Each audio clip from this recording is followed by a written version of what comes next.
MVC framework has supported async methods as controller actions since version 4. And if you want all the details, I have complete coverage of this topic in the ASP.NET MVC4 Fundamentals course. That course looks at what happens behind the scenes, shows you how to execute work in parallel, how to work with timeouts, lots more. The quick refresher for this feature is that you can write an MVC controller action with the async keyword, and that action will return a task of T. Then the MVC framework will know how to execute that action properly. Inside of an async action, you'll have one or more await keywords. The nice thing about await in a web application is that await can free up the thread to work on other requests that are waiting in the ASP.NET pipeline. We only have a finite number of threads to process requests, so tying up threads with long input-output operations, that can reduce scalability. Async and await, they will keep threads busy processing requests instead of waiting around for network calls. But I will apply a caveat to that statement and say that async await, it's not a magic bullet. In fact, there's some scenarios where using async can hurt performance and throughput.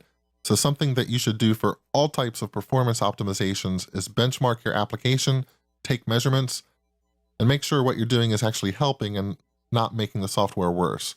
Now for async and await to be effective, you need an async API to call into.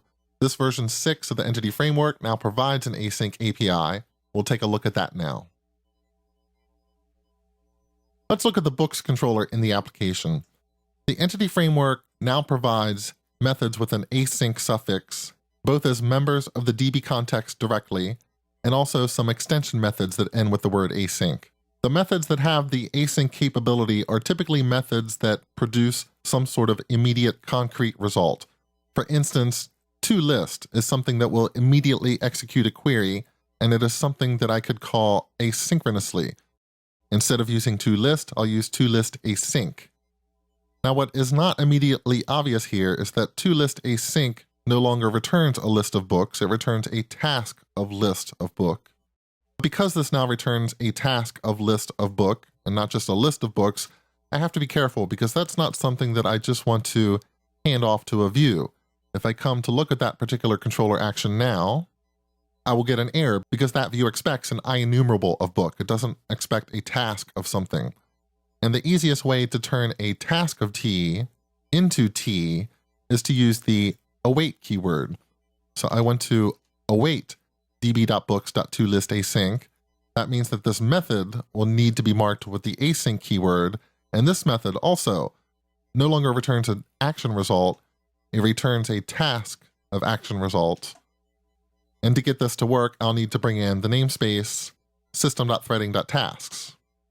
Now the task type is available, and I truly have an async controller action. And what does that mean? That means instead of waiting for the database to return all those results, we can free up the thread that is executing inside of that controller action. It can go off and process other requests. That same thread might come back when the async task is finished to complete execution of that controller action, or it could be another thread that comes in to do that. One of the things that you'll learn in the MVC4 Fundamentals course is that async doesn't necessarily mean multi-threading, doesn't mean I'll use multiple threads. It just means that I have an opportunity to free up a thread and return it back to the caller and let them do whatever they want with it, continue processing other requests. But eventually some other thread is going to have to come in here. Maybe it's the original thread, maybe not. Something will have to come in here and finish off this, execute the view, render HTML, and send stuff back down to the client. But at least I've freed up a thread for the little bit of time that that query took to process, which in this case, since we only have one record, isn't an enormous amount of time.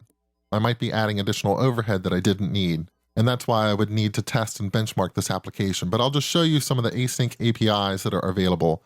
I could also turn the details action into something that returns a task of action result. It's going to be an async method. And of course, the C# compiler will know when you declare an async method and you don't use the await operator, then there's no point in having this be an async method. What can I await inside of here? Well, again, Entity Framework, there's a find method. That produces a concrete result. It has to return a book to me. So instead of just calling find, I can call find async. That will return a task of book. And in order to turn that into a book, I can await the result. One more example. Let's look at the create action. The save changes method is something that has to communicate over the network, go to SQL Server, perform perhaps an insert, some updates, some deletes. I can turn this into an async task of action result. And what I would await inside of here is await save changes async. Now, if you just wanted to generate async methods by default, let's go back and look at the scaffolding. When I add a new controller, an MVC5 controller with views using the entity framework, I'm just going to call this books2. I want to use the book model class and booksDB, and now I'll select use async controller actions, click add. And this time the scaffolding will generate that code that I just wrote. So the index action returns task of action result, it's async. Details uses find async. And the create operation awaits db.savechanges async. And those are some of the primary async methods that you would use in an MVC application. Save changes async, find async, and toList async when you want to materialize the results of a query. What are some things that I could not make async inside of here? Well, if I had a query that just said db.books where the title of the book, given a book B, the title equals some string, where is just your typical link extension method. It returns iQueryable of t. There is no version of where async. Because link by default, these operators like where, they're lazy. They don't execute the query until you force that query to execute later on, which if I were to take this query and pass it into the view, this query variable, nothing would happen with SQL Server until the view started to for each through the results that where is returning. And because these operations are lazy and it's not actually executing a query at this point, there's really nothing to await. The only way I could await a query like this is to use an extension method like toList async or toDictionary async, or one of the methods that will produce a concrete result and force that query to execute at that point in time, which toList async would do.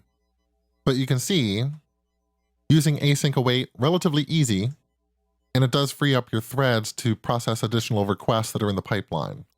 And it's something you should consider if you're trying to build a high throughput site. Just remember to make sure you take measurements and benchmark the application to make sure that async await is actually helping you.